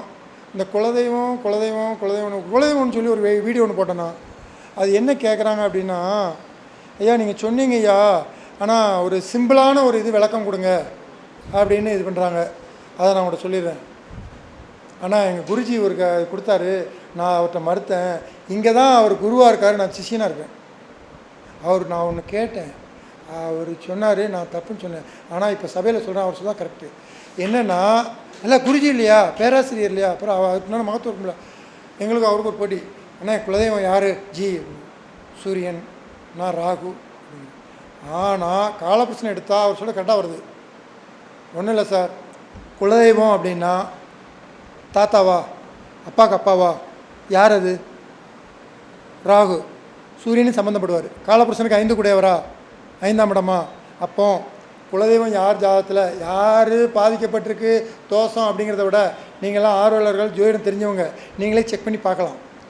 ராகு கெட்டிருந்தாலும் சூரியன் கெட்டிருந்தாலும் கண்டிப்பாக குலதெய்வம் சாபம் தோஷம் இருக்கும். காலபுருஷனுக்கு 5 கூடையவர், இவர் அப்பாவுக்கு அப்பா தாத்தா. புரியுதுங்களா? இதுக்கு சிம்பிளான ரெமெடி தான் சார். நீங்கள் அங்கே இங்கெல்லாம் போட்டு அலைய வேண்டாம். சரி, குலதெய்வ சாபம் எப்படி வரும்? சாபம் யார் விடுவா தெரியுமா? முதல்ல நம்ம குடும்பத்தில் ஒருத்தர் இருக்கோம், திடுதிப்புன்னு ஒருத்தர் அடிச்சிட்டாங்க கொண்டுட்டாங்கன்னா நம்ம வாயிலேருந்து என்ன வரும்? சாபம் தானே வரும். நல்லா இருப்பியா அப்படின்னு. அப்போ குலதெய்வம் அம்சமான நீங்கள் குடும்பத்தில் தெரிஞ்சோ தெரியாமலோ பாம்பை எங்கேயாவது அடித்து கொண்டிருந்தால் அந்த துணைப்பாம்பு வந்து அதை பார்த்து சாபம் விடுமா இல்லையா? குலதெய்வம் சாபம் ஆயிருதா இல்லையா? அப்போ நீங்கள் குலதெய்வம் சாபம் இல்லைன்னா இப்படி தெரியாமல் கூட நடந்திருக்கலாம். உங்கள் பிள்ளைகள் செஞ்சுருக்கலாம், உங்கள் பசங்க செஞ்சுருக்கலாம். ஆனால் சாபம்னு இருந்துச்சுன்னா அதுக்கு தீர்வை எடுத்துருங்க. அதோடு அது முடியட்டும், அதை வளர விடாதீங்க. ஒன்றும் இல்லை சார், கோயில்கிட்டலாம் கும்பாபிஷேகம் பண்ண வேலை கிடையாது. இதை கண்டுபிடிக்கணும், அவ்வளோதான். எங்கே நீங்கள் பாம்பு டெத்தாக இருக்கோ அதை எடுத்து எங்கே பாம்பு டெத்தாக இருக்கோ அதை எடுத்து பக்கத்தில் ஒரு ஜான் குழி தோண்டி அதை புதைச்சி பால் ஊற்றி முடி துணி அதை மண்ணை போட்டு அப்ளை பண்ணி சூடம் இருக்கு இல்லையா அதை பொருத்திடுங்க. அஸ்வமேத யாகம் செய்த பலன் உண்டு. அப்போ அந்த சாபத்துக்கு இது நிவர்த்தி ஆயிருதா? கரெக்டாக செய்யணும். அதுக்கப்புறம் சார் குலதெய்வமே எனக்கு தெரியல சார், நானும் எத்தனையோ பரிகாரம் பண்ணிட்டேன், ராமேஸ்வரம் போயிட்டேன், காசிக்கு போயிட்டேன், நான் பண்ணாத பரிகாரமே இல்லை, எங்கே இருக்குன்னே தெரில சார். தெரியணுமா? ஒன்றும் இல்லை. இப்போ தானே சொன்னேன், குலதெய்வத்துக்கு காரகம் என்னது? ராகு. ஒரு பாம்பாட்டியை பாருங்கள், நல்ல பாம்பு கொண்டு சொல்லுங்கள், அந்த பாக்ஸை தொட்டு கும்பிடுங்க, அதை ஓப்பன் பண்ணி விட்டுருங்க. அது அமாவாசை ராகு காலம் இருந்தால் ரொம்ப சிறப்பு. ஏன்னா இருட்டுனா சனி, இருட்டுனா ராகு, அமாவாசைனா ராகு தான். அப்போ ராகு காலமும் ராகு தான். அப்போ அவரை கும்பிட்டு நாங்கள் எந்த ஜென்மத்தில் என்ன பாவம் செஞ்சாலும் சரி எங்கள் குலதெய்வம் தெரியணும், நீங்கள் சந்தோஷமாக போங்க அப்படின்னு திறந்து விட்ருங்க. அது குடும்பத்தோடு போமா? ரைட்டு, சூப்பர் கேள்வியா பேராசிரியர். இல்லை இல்லை, இது ஒரு முக்கியமானது. நம்ம கர்ம வினை அங்கே அனுபவிக்கணும்னு இருந்தால் தான் அது போகும், இல்லைன்னா அவர் சொல்கிற மாதிரி நடக்கும். உண்மைதான். எல்லா கேள்வியிலையும் பதில் இருக்குமா? நம்ம சிந்திக்கணும், சிந்திக்கக்கூடாது. அப்போ அந்த பாம்பு அந்த குடும்பத்தோடு சேருதா? குடும்பத்தோடு சேர்ந்துச்சுன்னா என்ன கேட்கும்? அவங்க வீட்டம்மா என்ன கேட்பாங்க? எப்படிங்க நீங்கள் வந்தீங்க, நம்ம இனத்தை எப்படிங்க விட்டாங்க அப்படின்னு கேட்பாங்களா? அந்த மணிகன் ராஜ் தான் என்னை திறந்து விட்டார், வந்துட்டேன். அப்போ அவருக்கு ஏதாவது நம்ம செய்யணும். ஏதோ பிரச்சனை இருக்க போது நம்மளை திறந்து விட்டுருக்காரு, கண்டிப்பாக நம்ம செய்யணும், செய்யுங்க. அப்போ அவர் எங்கே குலதெய்வம் இருந்தாலும் சரி அந்த பிரபஞ்சம் அவர் காட்டும். இதாங்க. அப்போ கோயில் கோயிலாக அலையிறது, நீர் பக்கத்தில் இருக்குது, நெருப்பு பக்கத்தில் இருக்குது. அப்புறம் இன்னொரு விஷயம், குலதெய்வம் 5 கூடையவரா? 12 இடத்துல அவர் எங்கேயாவது ஒரு இடத்துலன்னு இருப்பார். அந்த இடத்துக்கு பஞ்சபூத கோயில்னு ஒன்று இருக்கா? அங்கே போய் அங்கே உள்ள சிவன் கோயிலுக்கு 100 சந்தனம் வாங்கி அரைச்சி அபிஷேகம் பண்ணுங்க. அமாவாசையாக இருந்தால் ரொம்ப சிறப்பு. குலதெய்வம் தெரியும். எளிமையான பரிகாரம், ரொம்ப சிம்பிளானது. இதெல்லாம் கண்டிப்பாக நீங்கள் அடைஞ்சிடலாம். அதே மாதிரி இப்போ கன்னி தோஷத்தை கண்டுபிடிக்கிறது எப்படிங்க? கன்னினா முதல்ல யாராவது சொல்லுங்கள் ஜி, சொல்லுங்கள் ஜி. நீங்கள் இப்போ ஒரு பேச்சாளர், உங்களுக்கு நான் ஆன்சர் கொடுக்கலன்னா அப்புறம் என்ன இப்போ இது பண்ணிடுவீங்க?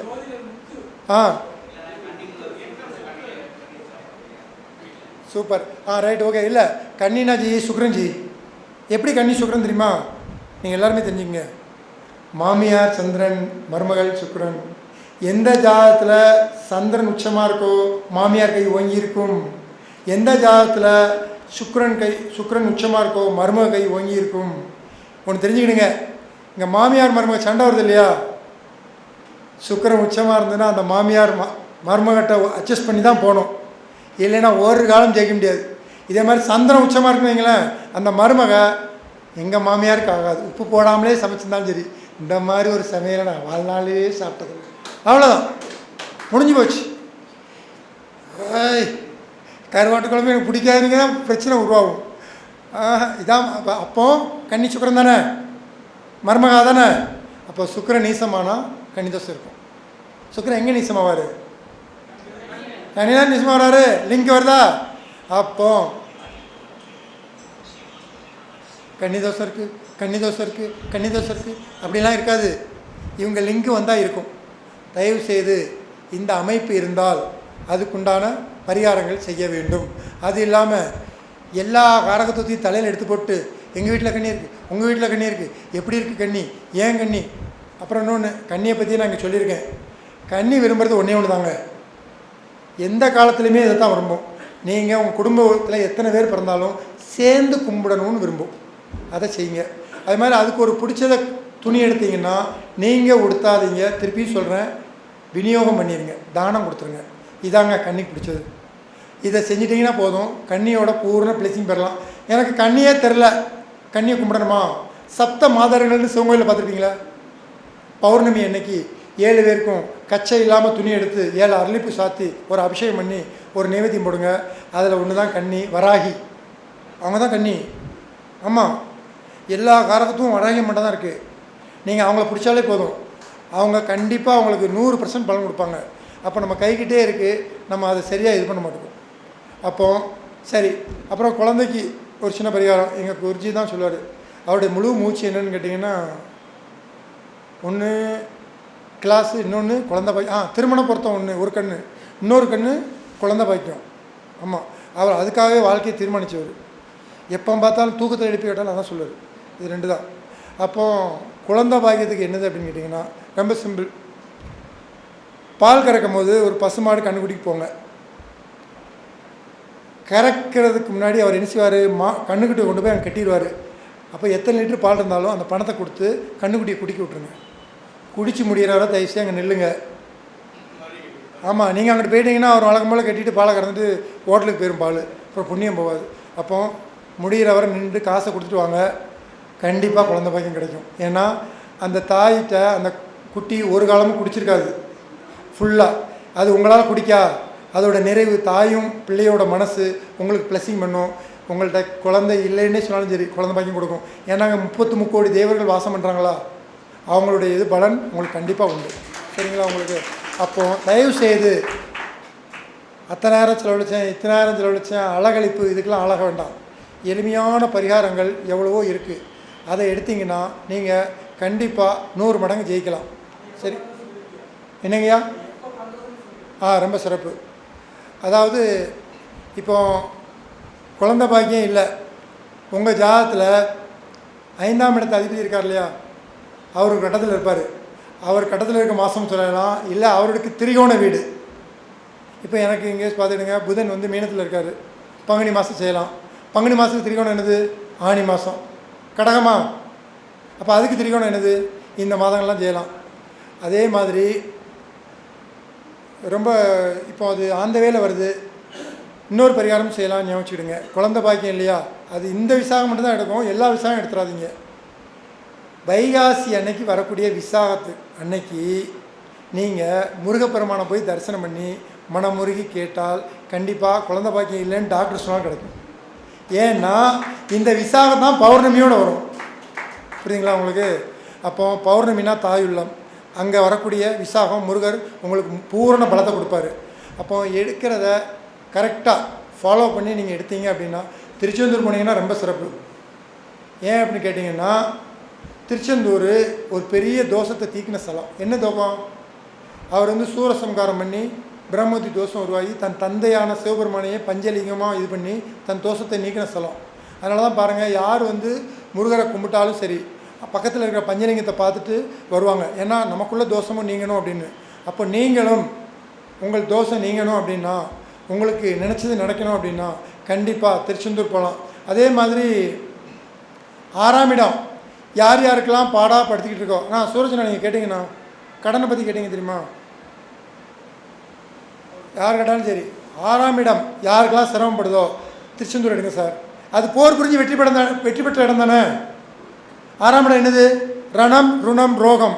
கடனால் அவசப்படுறீங்களா, நோயினால் அவசப்படுறீங்களா, எதிரியால் அவசப்படுறீங்களா, திருச்செந்தூரில் தஞ்சம் அடைஞ்சிருங்க. ஒரு பௌர்ணமி இரவு தங்கி கடலில் நீராடி 4 கிணத்துல குடிச்சிட்டு, நான் அந்த பண்ணுங்க இதை பண்ணுங்கலாம் சொல்ல மாட்டேன். முருகப்பெருமானை கும்பிட்டா போதும், பஞ்சலிங்கத்தை தரிசனம் பண்ணால் போதும். வசதி இருந்தால் ஒரு 3 பேருக்கு தண்ணி பாட்டிலோட அன்னதானம் பண்ணிடுங்க. இதை பண்ணுங்கள். வேலை வாய்ப்பு, அதுக்கப்புறம் தாய்மாமன் பிரச்சனை, நோய் எதிர்ப்பு, கடன் எல்லாமே சால்வ் ஆகும். திருச்செந்தூரோட காரகத்துவம் உங்களுக்கு தெரியாது, அவ்வளோ சிறப்புள்ள காரகத்துவம். நீங்கள் கரெக்டாக எடுத்தீங்கன்னா போதும், 100% ஜெயிச்சிடலாம். அப்போ குலதெய்வம் யார் யாருக்கெல்லாம் தெரியலையோ, உங்கள் 12 இடத்துல எங்கே இருக்காருன்னு பாருங்கள். அது என்ன இடம், மஞ்சள் ஸ்தலத்தில் பாருங்கள், அந்த கோயிலை எடுங்க. அதெல்லாம் உங்களுக்கு தெரிஞ்ச கோயில் தான். 100 சந்தனம், நய சந்தனமாக இருக்கணும் சார். எப்போவுமே ஒன்று ஞாபகம் வச்சுருங்க சார், தானம் பண்ணுறீங்கன்னா தயவுசெய்து பொருளை குறைச்சாலும் தரமாக கொடுங்க சார். நீங்கள் 10 பேருக்கு ஜாக்கெட் பிட் கொடுக்குறீங்கன்னா என்ன பண்ணுறீங்க தெரியுமா? ஜவுளி கடையில் போய் இந்த தானம் கொடுக்குற ஜாக்கெட் பிட் இருக்குல்ல, ஒரு 10 கொடுங்க அப்படிங்க. அவன் ஆக கழிவுன்னு ஒன்று எடுத்து வச்சுருப்பான்ல, அதை கொடுப்பான். அதை கொடுத்து என்ன பிரச்சனை? நான் என்ன சொல்கிறேன், 10 கொடுக்க வேணாம், நீங்கள் 3 கொடுங்க சார். நம்ம வீட்டுக்கு எப்படி எடுப்போம் சார்? காட்டன் எடுங்க சார், 40 ரூபா பீஸ் இருக்குல்ல, அதே மாதிரி தான் இருக்கும். அதே மாதிரி தானம் கொடுக்கணும். அந்த மாதிரி கொடுத்தீங்கன்னா அப்போ நமக்கு அது பூரண பலன் கிடைக்கும். அப்போ எதை செய்தாலும் கண்டிப்பாக காரணம் அறிந்து செய்யுங்கள், 100% வெற்றி பெறலாம். அப்புறம் சூரஜ்ண்ணா வரட்டு ஃபோன், அதாவது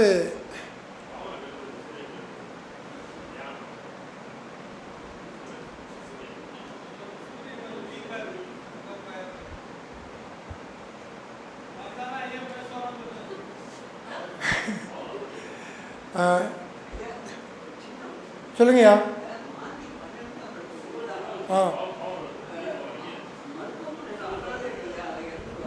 ஆமாம்,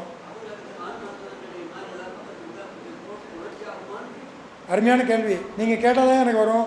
12ஆம் இடங்கிறது என்னதுன்னு கேட்டிங்கன்னா, ஐயா கோயிலில் ஒருத்தர் வந்து தர்மம் எடுத்துக்கிட்டு இருக்காரு, 10 பேர் இருப்பாங்க. கண்டிப்பாக எல்லாருக்குமே ஒரு நாள் மோட்சம் உண்டுயா. யாராவது ஒருத்தர் இறப்பாங்க, கோயிலே இருந்தாருங்க, போயிட்டாருங்க, அவருக்கு உதவுறதுக்கு ஆள் இல்லை, அதை நீங்கள் எடுத்துக்கலாம். வாக்கிங் 12ஆம் இடம், நம்ம கூட 10 பேர் வாக்கிங் வராங்க, அதில் ஒருத்தர் இறந்துட்டார் அப்படின்னா 12ஆம் இடம். ஆஸ்பத்திரி 12ஆம் இடம் வரையா, புரியுதுங்களா உங்களுக்கு? இதுக்காக வெளிநாட்டில் போய் இறக்க முடியும்?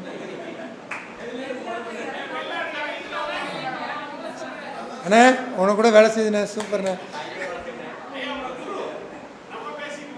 அப்புறம் முக்கியமானது, 8ஆம் இடம் யாருக்கு முடக்கா வருதோ தயவு செய்து வெளிநாட்டில் போய் வாழணும்னு நினைக்காதீங்க. எனக்கு தெரிஞ்ச ஒரு நபர்கிட்ட நான் ரெக்கமெண்ட் பண்ணேன், தம்பி வெளிநாடு வேண்டாம் இங்கேயே இருன்னு. அவங்க அப்பாட்ட அடம் பிடிச்சாரு, ஒரு 5 லட்ச ரூபா செலவு பண்ணி அனுப்பிச்சாங்க. என்ன பண்ணாருன்னா 3 மாதத்தில் அங்கே உள்ள இயற்கை பிடிக்கலை, சாப்பாடு பிடிக்கலை, நான் ஊருக்கு போவேன் இல்லைன்னா இறந்துருவேன்னு சொல்லிட்டாரு. அவங்க அனுப்பிச்சி வச்சிட்டாங்க. 5 லட்சம் லாஸா? அப்போ 8ஆம் இடம் முடக்கானா அதோட வேலையை காட்டுதா? தயவுசெய்து நீங்கள் எந்த காரகத்துவம் நமக்கு ஒத்து வரலையோ அதில் அடம் பிடிக்காதீங்க, புரியுதுங்களா உங்களுக்கு? இதே மாதிரி 12 இடமும் ஒவ்வொரு இடங்களை ஒவ்வொரு சூட்சமங்களை சொல்லும், அதை காரணம் அப்படின்னு செய்யப்படுங்க. அப்புறம் ரொம்ப முக்கியம், குருஜி ரொம்ப நாளாக கஸ்டமர் ஃபோன்லேயும் கேட்குறாங்க, நேர்லேயும் கேட்குறாங்க, அதுக்கு ஒரு விளக்கம் கொடுத்துட்றேன். என்ன அப்படின்னா, சார் எல்லாத்துக்கும் பரிகாரம் சொல்கிறீங்க, ஒரு கிரகம் வக்கரமாயிட்டா அதுக்கு என்ன சார் பரிகாரம்? ஒரு கிரகம் அஸ்தமனம் ஆகிட்டா என்ன சார் பரிகாரம்? ஒரு கிரகம் நீசம் ஆகிட்டா என்ன பரிகாரம்? ரொம்ப சிம்பிளுங்க. எனக்கு கூட புதன் அஸ்தமனம் தான். உங்களுக்கு யாருக்காக கிரகம் அஸ்தமனமாக இருக்கா? அந்த அஸ்தமனத்துக்குரிய கிரகம் என்ன கிரகம்னு பாருங்கள், அதுக்குண்டான கிழமை எடுங்க. இன்றைக்கி என்ன நாள்? பிரதோஷம். அந்த பிரதோஷத்தை அட்டன் பண்ணுங்க. பிரதோஷம் எத்தனை மணிக்கு வருது? 4:30 to 6. அஸ்தமனம் நிவர்த்தி ஆகக்கூடிய தளத்தான பிரதோஷம் வருது. அப்போது சுக்கிரன் அஸ்தமனம்னா இன்றைக்கி வெள்ளிக்கிழமை. அந்த வெள்ளிக்கிழமையில் உள்ள பிரதோஷத்தை எடுத்தீங்கன்னா எப்படி எடுக்கணும்? சாப்பிடாமல் இருக்கிறது சிறப்பு, மௌனம் விரதம் இருக்கிறது சிறப்பு. ஒரு 6 மணி வரை தான் பிரதோஷத்தை முடிச்சுட்டு ஒரு பச்சரிசி செய்து ரொம்ப ருசி இல்லாமல் ஒரு கூட்டு வச்சு சாப்பிட்டுட்டு விரதத்தை முடிச்சுருங்க. கண்டிப்பாக அஸ்தமனத்துக்கு ஒரு நிவர்த்தி கிடைக்கும். நீங்கள் அஸ்தமனத்துக்கு லட்ச லட்சம் கோடி கோடிலாம் செலவிக்க வேண்டாம். அஸ்தமனம் எங்கே நிவர்த்தி ஆகுது? பிரதோஷத்தில். சாயந்தரம் தானே சூரிய அஸ்தமிக்கிறாரு, அப்போ எடுங்க. சரி சார், எனக்கு ஒரு கிரகம் வக்கரமாயிட்டு பலம் கொடுக்க மாட்டேக்கு, என்ன சார் வழி? ஓகே, யார் வேணாலும் வக்கரமாக இருக்கட்டும். எந்த கிரகம் வக்கரமாக இருந்தாலும் சரி, வக்கர கிரகத்துக்கு ஒன்று தான் இருக்குது. திருவக்கரை வக்கரகாளி அம்மன். அவங்களுக்கு உண்டான ஃபேமஸான டைம் என்ன? ராகு காலம். ஓகேவா? ராகு வக்கரமாக தானே போவார், பின்னோக்கி தானே வருவார். அப்போது எந்த கிரகம் வக்கரமாக இருக்கோ, திருவக்கர காளியம்மன் வக்கர அந்த ராகு காலத்தை எடுக்கும்போது எந்த கிரகத்தோட ஓரை அதில் சேருதுன்னு பார்க்கணும். இங்கே புதன்னா புதனுடைய ஓரையும் ராகு காலமும் சேர்ந்துச்சுன்னா சிறப்பு. புரியுதுங்களா உங்களுக்கு? காரணம் சரி சார், எனக்கு அதில் ஒரு முரண்பாடு இருக்குது. புதனுக்கு நீங்கள் அம்மான சொல்கிறீங்க, வேறு சொல்லுங்கள். வாழ்வியல் சொல்லட்டுமா சார்? யார் யார் முன்னோக்கி போகாமல் பின்னோ நிற்கிறாங்களோ அவங்களாம் வக்கரம். அரவணி இருக்காங்களா? நம்மளை மாதிரி நல்லா பிறந்திருந்தாங்களா? அடித்து முன்னாடி வருவாங்களா? வாழ்க்கையில் இந்த ஒரு பிறவி எடுக்க போய் தானே பின்னோக்கி நிற்கிறாங்க. உதவுங்க சார். புதன்னா அரவணி, அவங்க வக்கரம் பெற்றிருக்காங்க, வாழ்க்கையில் முன்னுக்கு போகாமல் தவிச்சிட்டு இருக்காங்க, உதவுங்க. சரி சார், அவங்க கிடைக்கல, வேறு வக்கரம் பண்ணுறவங்களுக்கு யார் சார் உதவுறது? கூத்தாடி வேஷம் போடுறாங்க. இப்போ ஸ்ரீராமநவமி வருது, வந்தவொடனே அவங்க என்ன செய்கிறாங்க? ஹரே ராம ஹரே ராமா அப்படின்னு வராங்க. திருப்பி அந்த மாதம் முடிஞ்சவொடனே சகஜனமைக்கு வந்துடுறாங்களா? அவங்க வக்கரம் பெற்றவங்க, அவங்களுக்கு உதவுங்க. வக்கரம் பெற்றதுக்கு யாரோ அந்த கிரகத்துக்கு நீங்கள் உதவணும்னா இந்த மாதிரி வேஷம் போடுறாங்க இல்லையா, இவங்களாம் வக்கரம் பெற்றவங்க. சரி, இப்போ ரொம்ப நாளாக இப்போ என்கிட்ட ஒரு பரிகாரம் நிறைய பேர் கேட்குறாங்க. என்ன அப்படின்னா, சார் சூரியன் 2, 7, 8 இருந்தால் திருமணம் லேட் ஆகுது, இதுக்கு என்ன சார் பரிகாரம் அப்படின்னு. உண்மையிலே சூரியன் வந்து 2, 7, 8 இருந்தால் என்ன அப்படின்னா ஒரே ஒரு பரிகாரம் தான். என்னென்னா அதே மாதிரி இணைச்சிக்கிறது. இப்போ உங்களுக்கு சூரியன் 2 இருக்குன்னு வைங்க, வரக்கூடிய மனைவிக்கு 7, 8, 2 இருக்கணும். சப்போஸ் கிடைக்கல அப்படின்னா ரொம்ப சிம்பிளான பரிகாரம். சூரியனா யார்? சிவன். சிவனுக்கு பிடிச்சது என்னது ஜி? பில்வம். அப்போ பில்வ காய எடுங்க, பசையை தூர எடுத்துருங்க, நல்ல எண்ணெயில் தீபம் போடுங்க, பிரதோஷம் அன்னைக்கு போடுங்க, அனைத்து தோஷமும் விலகிடும். அப்போ சூரியன் உங்களுக்கு திருமணத்தை கொடுத்துருவார். முடிஞ்சுதா? அவ்வளோதான். சரி, இப்போ ஒருத்தருக்கு சந்திரனுக்கு 7ல், ஜி உங்களுக்கு தெரியும் 7ல் சந்திரன் இருக்கவங்களுக்கு நிறைய திருமணம் நடக்க மாட்டேங்குது தெரியுமா? ரொம்ப அவசரப்படுறாங்க. அப்போ சார் இது கொஞ்சம் பார்க்க போனால் கொஞ்சம் விளையாட்டாக இருக்கும், நீங்கள் எடுத்தீங்கன்னா அதை காம்ப்ளிகேட் பண்ணிடலாம். சந்திரன்னா நீங்கள் என்ன நினச்சிட்டு இருக்கீங்க? எல்லாருமே அப்படி தான் சார் நினைக்கிறாங்க. சந்திரன்னா அழகு. நான் கூட அப்படி தான் நினச்சேன். லட்சத்தில் ஒருத்தினாலும் என் பொண்டாட்டி தனியாக தெரியணும், இப்படி தான் நினைக்கிறோம். சந்திரன்னா அம்மாவா? தாயான பெண்ணுக்கு வாழ்க்கை இழந்தவங்களுக்கு வாழ்க்கை கொடுத்தாலும் சந்திரன் தான் சார். இதுக்கு யாருக்கும் மென்டாலிட்டி போகிறதே இல்லை, நமக்கு அழகு மட்டும்தான் பேசுது. சரி சார், சந்திரன் உங்களுக்கு 7ல் இருக்குது, திருமணம் நடக்கணுமா? சூரஜி இதை சொல்லுங்கள். 6 கடந்தா 7 சொல்லுங்க ஜி.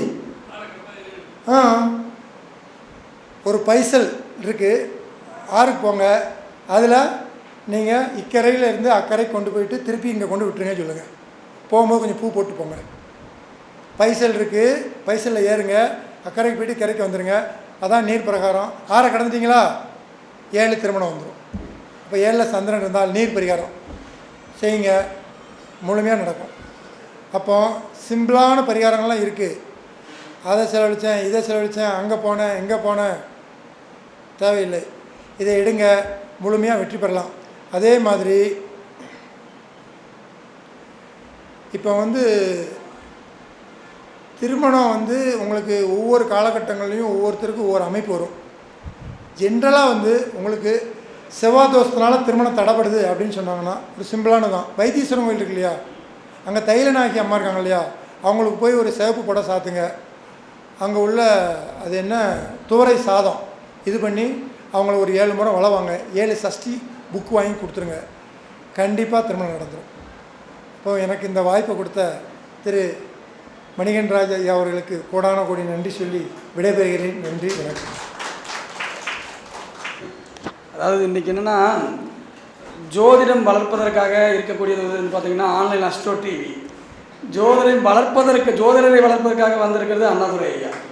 ஏன்னா நிறைய இன்றைக்கி இருக்கக்கூடிய டவுட்ஸ் கிளியர் பண்ணுறதா பெரிய விஷயமா இருக்குது இல்லைங்களா? நம்ம ஒரு வகுப்பில் நம்ம வந்து மாணவர்கள் சொல்லிக் கொடுப்போம், அது வேறு. பட் ஓப்பன் மீட்டிங்கில் இவ்வளோ ஈஸியாக இதுதான் என் பரிகாரம், இருந்தால் எடுத்துக்கோன்னு அப்படியே அள்ளி தெரிக்கிறார். கேட்கக்கூடிய விஷயங்கள் எல்லாத்துக்குமே வந்து இதெல்லாம் கேட்குறாங்களோ இதெல்லாம் எடுத்து யூஸ் பண்ணுங்கள். ஏன்னா நிறைய ஜோதிடர்கள் வந்து நம்ம ஆன்லைன் அஸ்ட்ரோ டிவியில் பார்த்துட்ருக்காங்க. அவங்களுக்கு ஏதோ ஒரு வகையில் இது பயனுள்ளமாகட்டுமே இருக்கட்டுமே அப்படின்ற மாதிரி அந்த ஒரு நல்ல எண்ணம்.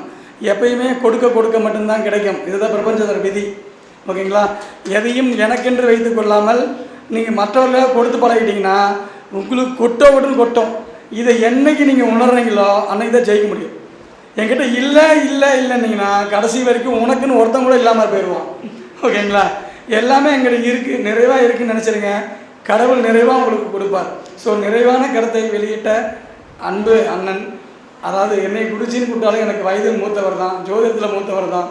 ஓகேங்களா? இருந்தாலும் அவருடைய திறமைக்கு வாழ்த்துக்கள் சொல்லி ஆகணும். எளிமையான பரிகாரம், உண்மையான பரிகாரம், உயர்வான பரிகாரம். இந்த பரிகாரத்தை சிறப்பாக சொல்லிய அன்பு அண்ணன் உயர் திரு அகிலன் அண்ணாதுரை அவர்களுக்கு தர்மசாஸ்திரா ஜோதிட வித்யாலயம் சார்பாக பொன்னாடை போற்றி சிறப்பு கௌரவம் செலுத்தப்படுகிறது. நான் எத்தனை ஆண்டு காலம் வாழ்வேன்னு எனக்கு தெரியாது. 10 வருஷம் இருந்தாலும் சரி, 20 வருஷம் இருந்தாலும் சரி, 50 வருஷம் இருந்தாலும் சரி, இது மேடையில் சொல்லணும். குருஜி தான், பேராசிரியர். நாங்கள் மாணவர் தான். வயசு எத்தனை ஆகட்டுங்க, திருஞான சம்பந்தருக்கு 4 வயசு. நான் ஏற்கனவே சொன்னதான் திருப்பி சொல்கிறேன். எப்போவுமே ஆசிரியர் தான், மாணவர் தான். எனக்கு இந்த வாய்ப்பை கொடுத்த பிரபஞ்சத்துக்கும் குருஜிக்கும் கோடான கோடி நன்றி.